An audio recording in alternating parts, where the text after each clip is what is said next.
Été 2008, Barack Obama mène une campagne d'un nouveau type sur Facebook, avec au final le succès que l'on connaît. Depuis, tous les politiques, ou presque, ont suivi le mouvement. Et sur Facebook, tous les coups sont permis. Nous sommes en France. Ces deux personnes gèrent la communication Internet d'un politicien d'envergure dont le nom est connu de notre rédaction. Leur stratégie est sans scrupule. Une des méthodes qu'on va employer, c'est de créer des faux profils, différentes personnalités avec différents centres d'intérêt, une étudiante, un retraité. De faux admirateurs qui permettent d'orienter le débat dans un sens favorable, mais aussi de diffuser l'actualité du politicien. Car ces faux profils sont tous connectés à des centaines de personnes réelles et donc d'électeurs potentiels. Avec des faux profils, ça permet d'animer et sans que les personnes inscrites sur Facebook se rendent compte de la manipulation. Alors comment ça marche? Admettons que cet homme soit candidat à Genève.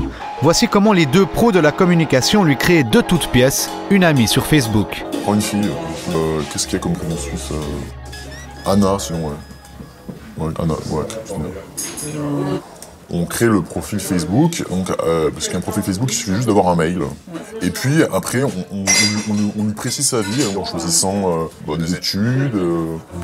Et pour crédibiliser le profil, il n'hésite pas à prendre des photos au hasard sur Internet. La photo, c'est important parce que de mettre quelqu'un plus ou moins en photo, même si on ne voit pas vraiment le visage, les gens sont beaucoup moins méfiants. Voilà, typiquement, voilà, ça c'est une belle photo. C'est une belle photo puisqu'on comprend que c'est Genève. Et en même temps, c'est difficile de la reconnaître, va pouvoir interagir sur le profil du candidat en disant bravo pour votre action, je suis d'accord avec cette proposition. Bon, c'est des pures méthodes d'agents de communication qui vendent un concept plus ou moins abstrait. Ça me paraît pas très intelligent. Christian Levray est le politicien roman le plus populaire sur Facebook. Il dit y consacrer personnellement une quinzaine de minutes chaque jour. Cette force de mobilisation des réseaux sociaux, je l'avais sous-estimé. On a aujourd'hui pris des mesures pour qu'on soit très présent sur ces réseaux, qu'on les utilise pour structurer nos militants. Facebook, c'est sûr, sera l'une des clés lors des élections fédérales de 2011. Et pour être dans le coup, certains politiciens vont même jusqu'à déléguer leur communication à des professionnels. Bonjour tout le monde.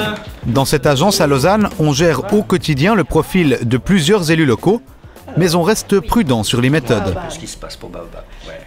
Pas de méthode de voyou, effectivement, on ne le recommande pas du tout d'ailleurs. Je sais que ce sont des choses qui existent en France, aux échéances électorales. Nous, on ne le conseille pas et on pense effectivement que de créer par exemple un faux profil pour un politicien ne peut finalement que le desservir à plus long terme.